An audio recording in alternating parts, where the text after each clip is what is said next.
RWBY Ice Queendom is finally here, and our new adventure into the world of RWBY can now begin. For everyone new to the RWBY series, thanks to Ice Queendom, welcome to the RWBY fandom. I will be making many more videos in the coming weeks on the world of RWBY and trying to help explain how things work in Ice Queendom compared to the original RWBY series. If there's anything in specific that you'd like to know, make sure to let me know down in the comments below, and I will definitely take those suggestions into mind while making videos in the future. Now, before I get into the review, I will say spoiler warning for those who have not seen episode 1 of RWBY Ice Queendom. I will not be showing the episode or any clips from it in this video, simply images of the episode and analyzing the events that take place. I will leave a link in the description below to the current previews that are available on Crunchyroll, and will update the links to the episodes as they air on Crunchyroll and on Rooster Teeth first. So make sure to go there and support the series that we all love.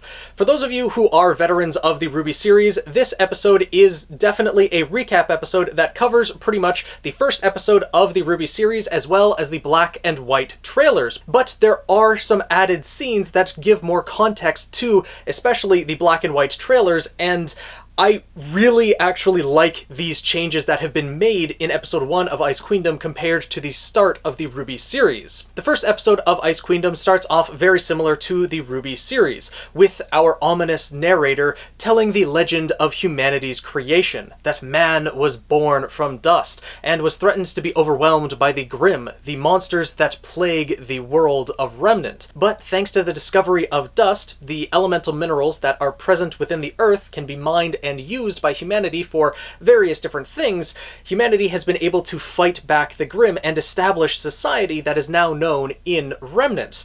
And the people that are currently employed to fight against the Grimm and keep the darkness at bay are the huntsmen and huntresses of the world. And our next scene introduces us to our main protagonists striving to be just that. We see Ruby Rose standing in front of her mother's grave, and she's talking about how her sister, Yang, got into Beacon Academy. She graduated from Signal, and Ruby is wanting to be more like her sister. As Ruby is currently 15 years old, 2 years younger than Yang, and 2 years out from being able to go to Beacon Academy herself, still needing to study at Signal Academy for 2 more years before she can graduate.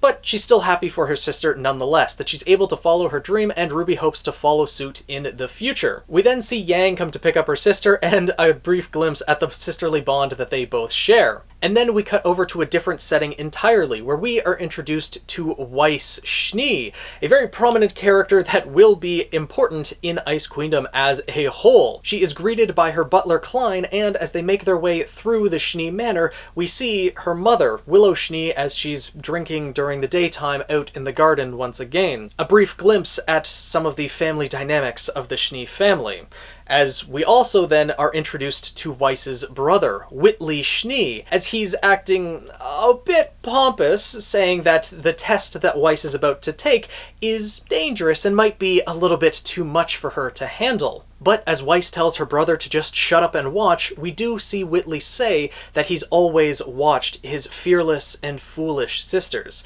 showing, in my mind, some admiration for both of his sisters, as well as, you know, kind of admonishing them for not obeying their father, which is the easiest path, at least that Whitley has seen.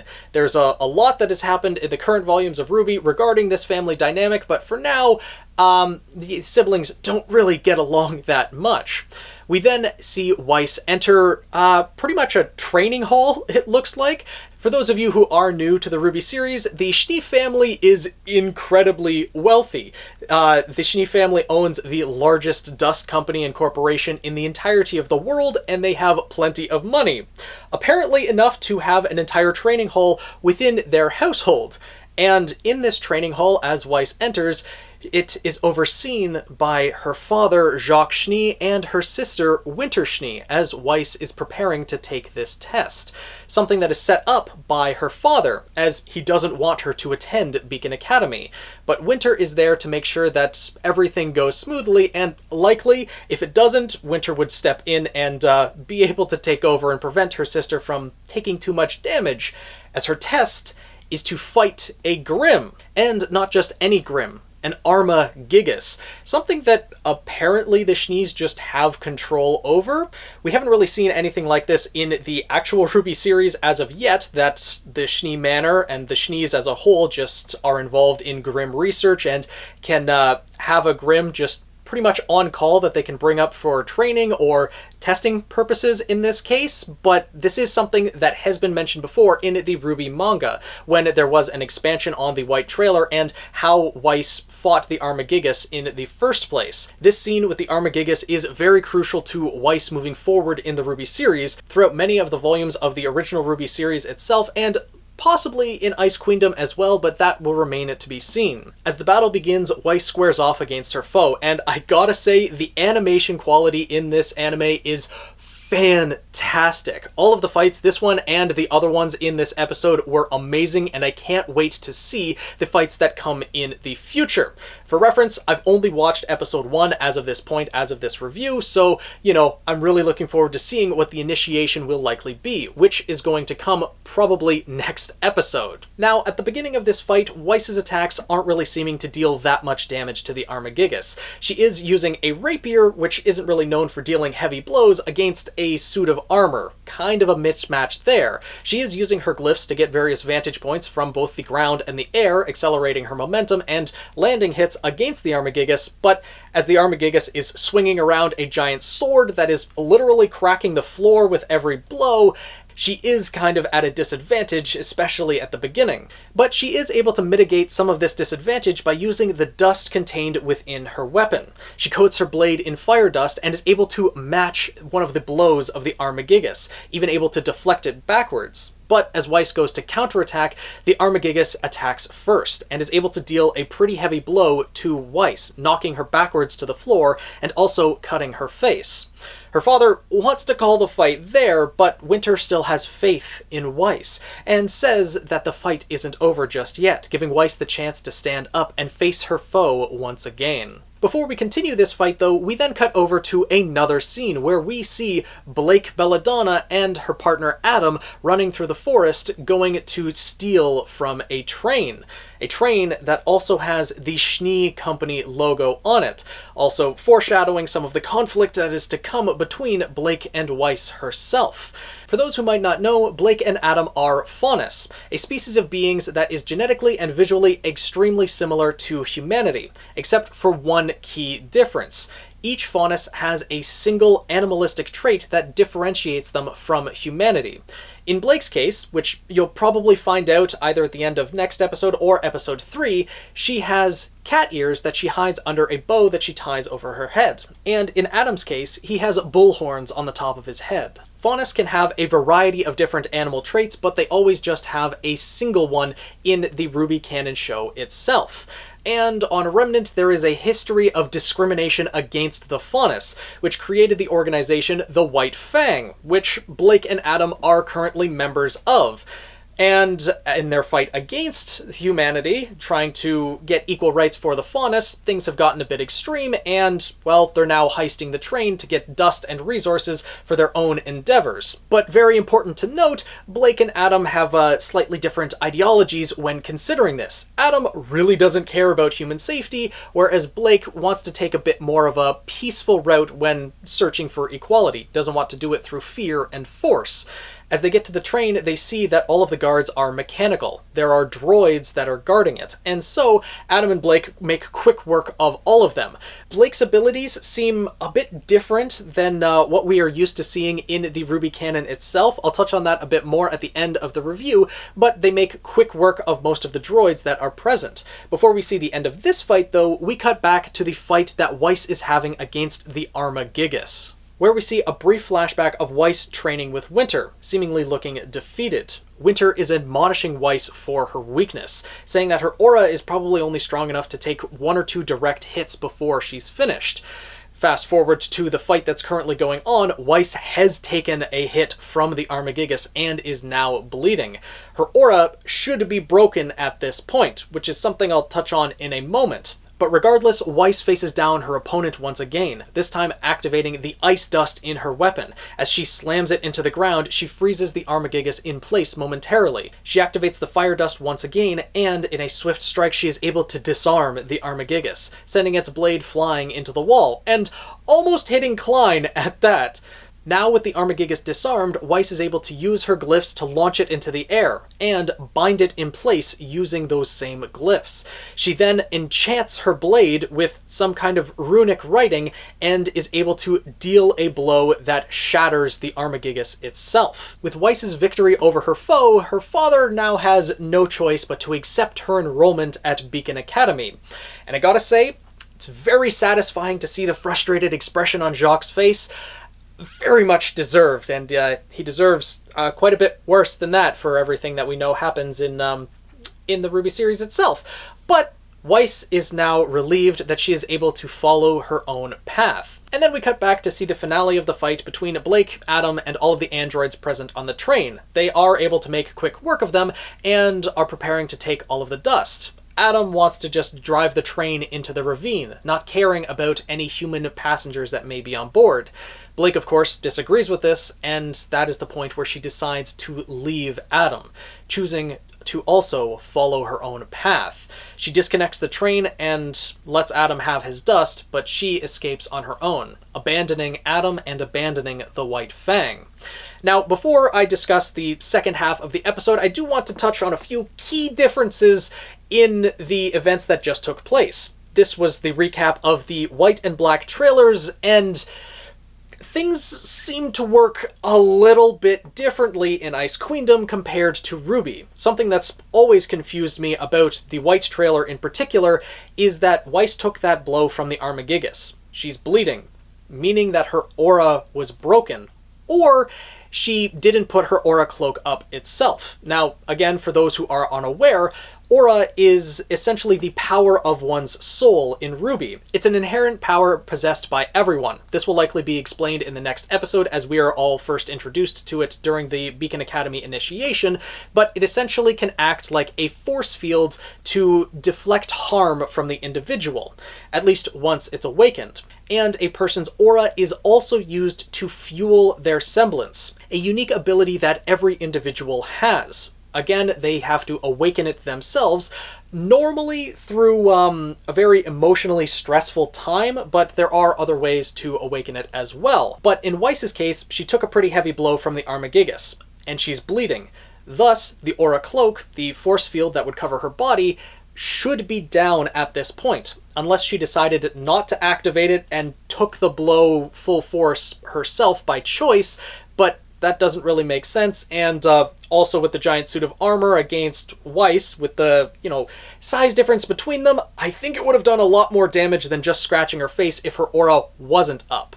So it's a bit ambiguous at this point, especially considering Winter just said that Weiss's aura is probably only strong enough to take 1 or 2 direct hits, which makes sense from what we've seen from the RWBY series as well. Weiss is more of a long-distance fighter, using other methods of fighting rather than getting up close and personal herself. But in this case, Weiss, after she takes this blow from the Arma Gigas, after she's already bleeding, she still continues to use her semblance, meaning she still has aura left. So things don't fit exactly 100% with everything that we know about the RWBY series already, and this has been the case for as long as I've known about the Arma Gigas fight, ever since we got the manga, and, how it's happened in its entirety. But still, I'm glad to get this expansion on the Arma Gigas battle and on Weiss's history, an introduction to the Schnee family. Everything that's been done thus far has been really well done for the introduction to each of these characters and how Ice Queendom is flowing as a whole. Though that one little thing about her aura is a bit confusing to me, admittedly. As well as the last attack with Weiss's weapon. We see her pretty much enchant her blade with runes. That's something we have not seen at all in the RWBY series. Whether she's using hard light dust, or whether it's some other enhancement she's able to put on her weapon, hopefully that's explained in the future, but that's something I'm not exactly sure of as well. Another little nitpick I have is when the glyphs are actually binding the Arma Gigas in the air, Those are just her regular glyphs. As we know from the original RWBY series, Weiss's glyphs in their base form, they are able to manipulate momentum. And if she wanted to bind something in place, it would have been nice to see that she used gravity dust to do so instead. But I'm guessing they probably didn't want to introduce too many variations of her glyphs in the first episode of Ice Queendom, so that one I can easily understand. And then another thing that seems to work differently is Blake. Frankly, all of her abilities. Her semblance seems to work pretty differently as well. We do see a shadow kind of jump off of her. Her semblance in the original RWBY series is to make stationary clones of herself that take the hit while her original body gets a boost in momentum in a direction that she chooses. That doesn't seem the case here. It seems like Blake can send a shadow of herself off somewhere else and then teleport to it. That's at least what I'm gathering from what we've seen in her fight thus far, and we'll have to see what happens later on in Ice Queendom.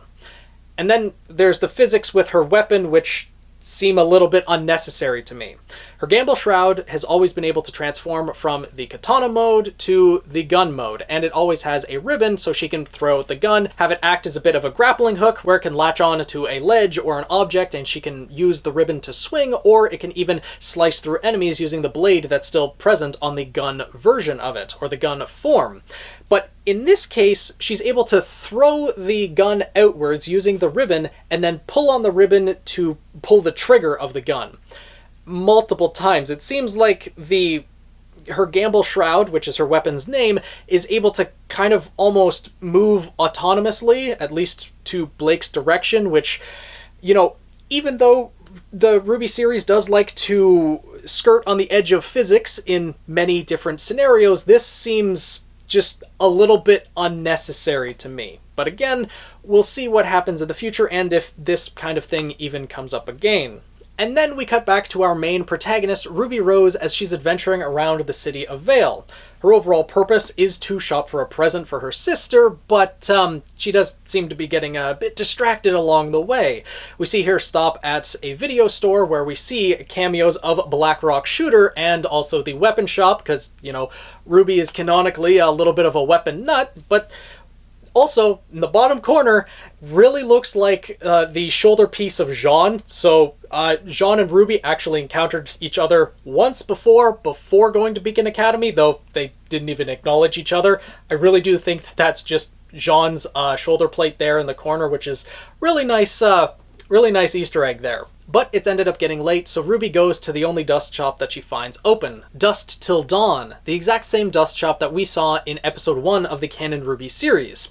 And we also get to see the shopkeep as well, the owner of the dust shop, which I know a lot of people were looking forward to. Before we see the rest of that scenario play out, we do see a brief scene with Ruby's sister Yang, as well as her father, Tai Yang Xiaolong. I'm really happy with the way that Ice Queendom has introduced everything, including the family unit of Ruby, with her sister Yang, her father Tai, and, as well, the most important doggo in the series, we have Zwei. Zwei has made his cameo appearance in RWBY Ice Queendom in episode 1, which I'm sure a lot of people are going to be happy about. I would love for him to appear more in Ice Queendom, but I have a feeling he won't, given the direction that the series is likely going to be headed in. Both Tai and Yang know exactly where Ruby is and what she's up to, that she's buying a surprise gift for Yang, which really isn't that much of a surprise anymore, given that they both know, but they are getting a bit concerned given that it's gotten so late, and Ruby hasn't returned as of yet.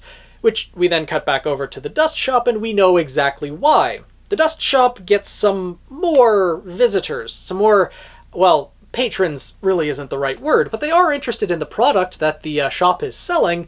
We see Roman Torchwick enter the scene, and it's really good to see Roman on screen again. I would love for him to have a larger role in Ice Queendom as well, but this may be the only time we're going to see him. We'll have to see, and hopefully he'll reappear again. He of course intends to rob the place and tells his goons to start taking the dust. One of those goons, though, tries to rob Ruby herself, which she doesn't take too kindly, sending him flying across the store, and then she uses her own semblance of Petal Burst to speed through and smashes the window of the front store to get outside. And Roman notes that she's using her semblance, and wonders if she's a student of Beacon Academy. As I mentioned before, a semblance is a unique ability possessed by each individual, and once they awaken it, they can use it by, using their aura essentially as a fuel to fuel that ability. For RWBY, her semblance is Petal Burst, and for now, we'll just call it a speed semblance. There's a lot more to it than that we find out later in the RWBY series, but for the context of Ice Queendom, it's most likely just going to be used as a speed semblance. For Weiss, it's her glyphs that she can use to manipulate momentum, and there might be added effects to it that we'll see later on in Ice Queendom. And for Blake, she is able to make clones of herself using her semblance, which is called Shadow, but it may work a little bit differently in Ice Queendom, as I've mentioned already. With that one, we'll have to see. And we'll get more semblances revealed in the next episode. But one very notable thing about what just transpired with RWBY and this goon. In the original RWBY series, RWBY kicked the goon and sent him flying out of the window. In this case, though, RWBY herself breaks the window of the store. Given her speed and her Petal Burst, able to do what it does, you'd think she'd be able to just, maneuver around and open the door herself, blast through the door, instead of shattering the poor shopkeep's window. Who's paying for that, RWBY? You're going to expect your father to pay it? You're going to expect, Beacon Academy to foot the bill, or are you just going to leave the shopkeep with it? To me, that is very, very rude. Shame on her for doing that. The shopkeep deserves better. But after that, we get the iconic scene of RWBY pulling out her weapon, her Crescent Rose, the giant scythe that she uses to essentially kick butt and take names, which she does exactly that to all of the goons. Another very well animated fight, and something I highly recommend everyone checks out for themselves. Roman, of course, not too impressed with the fighting prowess of his goons, let's say, being able to be beaten by a 15-year-old girl. She is a huntress in training, so it's kind of excusable, but still also not, given that he hired them to do this exact purpose. So Roman instead decides to flee, knowing that he probably doesn't want to stick around too much longer, given that, well, he'd have to fight RWBY and the cops are probably on their way. So he fires a shot at RWBY, which creates a smokescreen, and then he takes off and scales a building. Another very notable difference, at least for me, as someone who's analyzed the RWBY series much more than most people do, Roman uses his cane to scale the building. The hook of his cane can detach, and there's a cable in it that he can use to essentially act like a grappling hook. He uses that to scale the building instead of what he did in the original RWBY series, which is actually climb the ladder himself, which didn't really make sense given RWBY's speed semblance, how she wouldn't have been able to catch up to him at that point. The way he scaled the building in Ice Queendom, much faster. I like that little change quite a bit, actually. As he gets to the top of the building, RWBY is able to get there pretty much immediately after him, and of course tells him to stop, but of course, Roman being Roman, he's not going to do that. As an airship flies up behind him, he gets on board and tosses a dust canister at RWBY that he shoots right away, which, being fire dust, and dust being very volatile as it is, of course, explodes. We then see Zwei tracking RWBY's scent back on ground level, with Tai and Yang very close behind, trying to find out where RWBY went and what happened to her. They both see the commotion outside of Dusk Till Dawn, as there are unconscious goons laying around and the shopkeep's talking to the police, and Yang immediately wonders, what did RWBY do? Essentially implying that RWBY's responsible for this situation, not that, the unconscious goons are. Yang, have a little bit more faith in your sister than that, though, she did maybe take things a little bit overboard, as they then see the explosion at the top of the nearby building. But RWBY herself isn't actually caught in the explosion. Someone else arrives to block the blast. We then see Glynda Goodwitch, and I am so happy to see her again. A fan-favorite character from the first 3 volumes of RWBY, and someone that hopefully will have a large role to play in Ice Queendom. She is able to block the dust blast and counterattack against the ship. Roman runs into the ship and talks to the pilot, saying that they have a huntress. They need to get the heck out of there. And so they do exactly that. Without doing anything more, the ship closes up and leaves, which is a very key difference from the original RWBY series. Because in the original RWBY series, Roman actually takes over piloting the ship, and the person currently piloting it, who we get a brief cameo of in Ice Queendom, takes over the fight against Glynda, and there's actually a short little fight between the two of them. In this case, that isn't relevant to Ice Queendom, meaning that the character that is shown here, Cinder Fall, is likely not going to be present in Ice Queendom at all. Unless, of course, there's a Season 2 of Ice Queendom, but that will remain to be seen. Right now, Cinder Fall probably has no role to play in this series, which also means Emerald and Mercury probably aren't appearing either. And now, with the villains departed, RWBY is left to fawn over the Huntress that just appeared before her, who immediately brings her to the police station and essentially detains her, and then berates her there for acting recklessly, asking if her aura was strong enough to stop all of the bullets that her enemy has. Well, you know, technically her aura doesn't need to be strong enough to stop all those bullets if she can just use her semblance to dodge out of the way.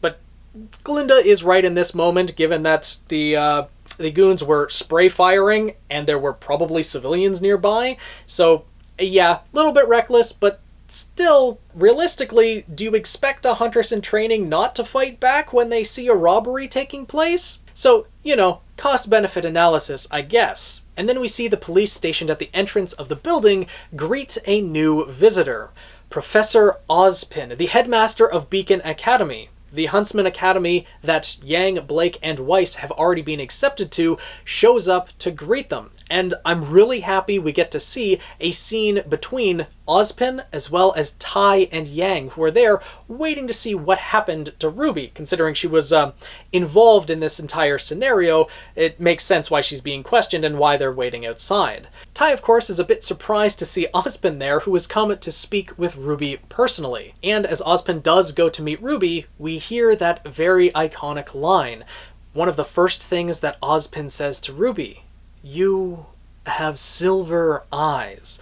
Something that will be very relevant for, obviously, the canon RWBY series, but I'm curious to know how relevant that line will be in Ice Queendom Season 1. Because we know sort of where Ice Queendom is supposed to take place along the canon timeline of RWBY, and given how things shake up, the Silver Eyes may not be that relevant for Ice Queendom, if any at all. But after this is said, Ozpin acknowledges RWBY's skill and invites her to skip 2 grades and come to Beacon Academy, meaning that RWBY and Yang will be able to attend the academy together, even though they do have a 2-year age difference between them. We also get a brief scene of Tai talking alone with Ozpin, something that I'm really happy to get. Not only just more screen time for Tai, having him introduced right at the beginning of the series, but also that Ozpin mentions to Tai that RWBY's skills, that her gifts, remind him very much of Team Stark, the team that Tai was on when he was studying at Beacon Academy as well. We'll learn more about teams and the academy and the initiation in the next episode when we finally get there, but for now, all you need to know is that Team Stark is a very relevant team that many people in the fandom want to know a lot more about. As well, all of the members of Team Stark are related to RWBY and Yang in some way, shape, or form. So, you know, there's a lot of mystery surrounding Team Stark and a lot that we still want to know. I'm really glad to see them brought up in Episode 1, though likely we probably won't be finding out much more about any of the characters. After this, we get to see a few closing scenes with each of our characters. First, we see Blake maneuvering through the countryside with Grimm in the background, moving on her own path. And as she stops to take a break, that is when she receives her acceptance to Beacon Academy. And we can see the tears in her eyes that she's happy to be able to start this new path. We then see Weiss as she is departing the Schnee Manor, with only Klein who has come to greet her. Her sister Winter was too busy, and her father and brother couldn't be bothered to see her off. Another good look at the Schnee family dynamic. But Weiss is happy that Klein has come to see her off, and she goes on her way to Beacon Academy as well. We see Blake and Weiss board the exact same ship on their way to Beacon Academy, and both of them look into the windows to see their own reflections, which I think may be a slight foreshadowing to the changes we might see in Ice Queendom, given the character designs that we've seen of Weiss and Blake thus far. They look pretty drastically different, and there might be different parts of themselves reflecting outwards at different points of the series. At least that's my insight into that, but it's also curious to note how they're both boarding the exact same ship. I'm assuming that this is because they've already arrived at Vale already, and they're going to be taking a ship to Beacon Academy, because it wouldn't really make sense for Weiss to be boarding a ship in Atlas and Blake to also be boarding that same ship, because she obviously wasn't in Atlas. We already saw that she was in a forested area, and we know that Atlas is very snow-covered. And I should probably mention, for those who might be new to the RWBY series, the places that I'm mentioning are places in Remnant, different kingdoms. Vale is where Beacon Academy is, and where the majority of this series is going to take place. Atlas is where Weiss Schnee is from, and it's a northern continent.